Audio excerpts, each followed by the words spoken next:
we did this thing, you know, for the longest time with my kids growing up, is we never told them when I was coming home. It was never a thing. There was never a homecoming parade thing. Like there was never the, hey, let's all meet, you know, the families down the flight line. And I'm not poo-pooing it, by the way. I saw like some of those, it looked pretty cool that the bros do, like when the kids are on the flight line and the guys get home. Like that's pretty cool. But it was never a thing that we ever did for that reason exactly. For that reason exactly, because stuff happens, man. Like I can't tell you when I wouldn't even tell them I'm going to be home. Like when I would be in America, I wouldn't even tell them that I was home and I would be to the house at any time. I would just show up at the house. You just show up at the house when you're done. Because then you get to the squadron, you're like, people are there and beers start happening and you're like, well, you do have to like do this minor amount of in processing and get this stuff done. You're like, all right, fine. Like do this CBT and you won't have to come in for a week. And you're like, all right, whatever. And then you're drinking and then shit happens. Anyway. No, personal experience. Yes, it does. Yes, it does. Anyway, but that's to say, like, you end up spending a lot of time trying to cram that life in prior to going. That's what got us on this tangent. And then we were talking about COVID restrictions and being downrange and all the challenges that come with that stuff. But those are all started like, and you can see it coming in the third phase too. Like you get a little bit better at the process, so you start getting ahead of stuff that really bit you, you know, before. Like it sounds morbid, but wills, powers of attorney, making sure that, you know, because there's, you know, you have to do a bunch of special stuff to actually have your spouse do anything, sell a car, you know, do finances in your name, yada, yada, yada. Like it takes some setting up. And the third, like, and it takes some time as well, because you got to get with legal and all this other stuff. So you should be doing that really in this kind of like third quarter, getting ready to go to deployment area, getting all that locked down. Yeah. I mean, it's everything from wills, but it's also making sure that, you know, whoever you're leaving it with is got all the username and passwords to the accounts and that kind of stuff, because you got to plan for the worst. You got to plan for maybe there's a time where the Wi-Fi, you know, it's blackout comms downrange because something happened and you know, she needs to be able to do something. You know, it's sometimes it's a lot of little things that you don't even think about, and you're like, oh man, I'm way behind. I'm like not setting her up for success or anything like that. Yeah. On the flip side, if you're a single dude, maybe, I mean, when I got back you better have the kill switch to your hard drive, dog. Protect that legacy. Yeah, you better have somebody that you trust be able to hit that delete button, dude. Yeah. You don't want your search history getting out there, my guy. No, never. That's an awkward funeral amongst the bros, you know? Like, oh, he's a foot dude? Gross. He really likes feet. Oh, it's weird. Disgusting. God, nothing but disgusting. I mean, like I was the dude on the couch for we got back from nice. Afghanistan, and we were waiting to go into Iraq. This is for the initial invasion, and they said it was going to be a quick turn. It ended up being we were back for a month, but I had already moved out of the house before leaving Afghanistan. Oh, nice. So I was homeless. Classic. Nowhere to live. Yeah, classic. Ended up being on the couch. Yeah. Which I'm still glad I did. I'm the smartest guy. Like, nobody's ever thought of this to move out beforehand and save money on rent when they were deployed. No, I'll be gone forever. No, well, let's talk about that. What does that look like? What is what? Moving out. Like people. Well, what I mean is, for the folks out there, like, dude, you, if you're a single dude and you want to save some money, you have the option to move out of your house. If you can not break your lease, because then you got to pay money for that. But if your lease happens to run up, dude, find somebody on the couch. Whether it's a cheap Airbnb or go stay at somebody's house. Just be the dude on the couch. Put your stuff in storage and then rip out the door on a deployment. You'll save 6-7 months worth of rent. Do you know how many dudes were doing that back in the day?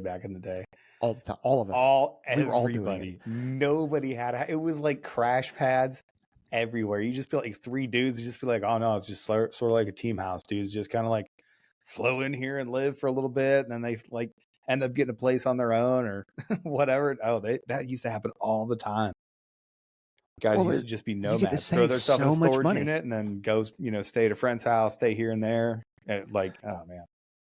But that was when, I mean, dudes are still on the road a lot now, but that was when we were, that was a little bit different. Yeah.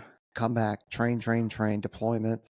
And it was just, that's kind of the way it was, and it made sense. Yeah. Yeah. So I always just, it was hilarious to watch that happen. The young man, just roving bands of warriors, man, like just masterless warriors, just just roaming around, masterless warriors, just saving money on their deployment, like hilarious.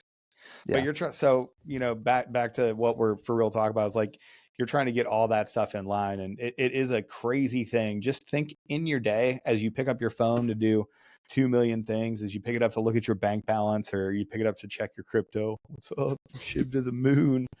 Shib's pumping right now. Let's go.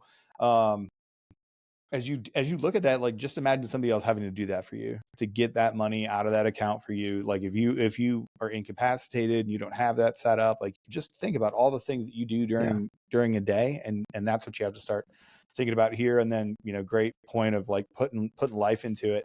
Trying to live that life. Like you're gonna miss holidays.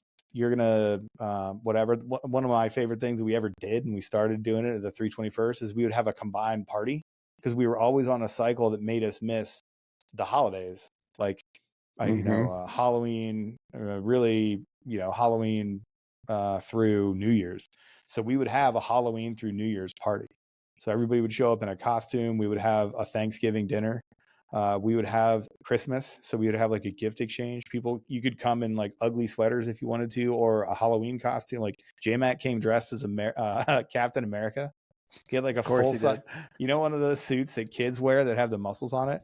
J-Mac had like an extra large kids and it fit him. So he was just running around dressed as Captain America with extra muscles on, if you can imagine that. I'd love to see that. Yeah, we had a countdown to midnight. So that was tight. But you have to make those things up.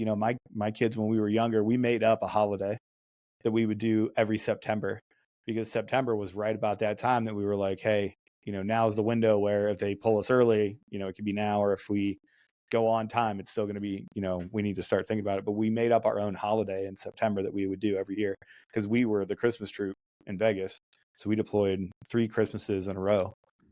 So it was like every year, like clockwork, I was out the door, before, September timeframe. And then I'd get home in like February, where I was like actually home. But that was a rotation, one troop for 3 years straight. I think they did one more. I think they got one more rotation out of it for the 4th year straight. But yeah, man, yeah, that's and that was rowdy. But that's what you were talking about too, is like, there's ways to get around it to make your life easier. And one of the things that we were talking about before we get on here, is like, if you deploy with the same people and you're on the same team, when you get back, there's a lot of like, team dynamic stuff that you go through when you're getting ready for deployment. Like everybody, learns stuff about each other. You start gelling as a team. There's going to be some friction, some conflict when you figure out the hierarchies. Then everybody figures it out and you're fine and you go on with life, right? Well, you don't have to do that with the guy you deployed with. Like you just spent 5-6 months with a dude separated by a piece of plywood in a tent, thinking you're going to die every day when you go take a poop because you're taking incoming like every day. Like you don't have, there's more about that guy than, everybody in his life, maybe even his wife, depending on how long they've been together. Like you're with that dude all the time. So when you get back, you just basically get right back into it. You don't have to do all those first phases. You're just like, oh man, how was your leave? Oh, tight. I went on a cruise. Oh, that's fucking sweet. Yeah, I saw the pics. That was dope, dude. How's the family? Good. Okay, tight. And then you go off and you get ready for your next deployment. Like you can speak in shorthand at that point and just go on with it. So you do get some time back there, and the families do get close. And this is usually the time too when the wives and the families are starting to like coalesce and like figure out what they're going to do when they're gone. Like the group chat starts popping for the spouse and the support side for sure. And they're getting ready to go. The support when you're gone is going to be huge, especially if you need to. I mean, it sounds stupid, but what if there's a storm and you can't drive in the ice and you're pregnant and you need milk?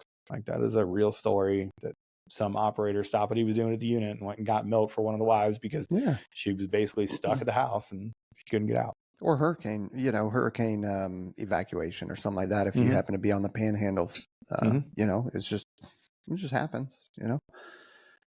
There's no getting around it. It's the whole point is you're supporting each other. So just like as a team, as operators, we support each other. Like the families have got to support each other, or the remaining operators that are back home that maybe they're new to the unit or they weren't on this push out the door, but they're on the later push. Like, hey man, guess what? You're in the hopper right now. You're up, baby. If that leak happens at the house or somebody's car breaks down, like you're on the hook. You're not off alert, buddy. You're on it. You ain't Like, off. yeah. Stay behind home troop does not get absolved of all the work. You Nope. get the Charlie work. So especially because if there's a plumbing issue or a freaking car breakdown, okay, who am I going to call? Who's my wife going to call? They're not going to call a tow company. They're going to go, hey, give me some knuckleheads from the broke unit. down off of I-5. How many dudes are sitting around in their PT gear, bullshitting and looking at memes in the team rooms right now? At least one. Go find me that guy. Yeah. I don't know how many it is. I don't know how many it is, but I guarantee it's at least one.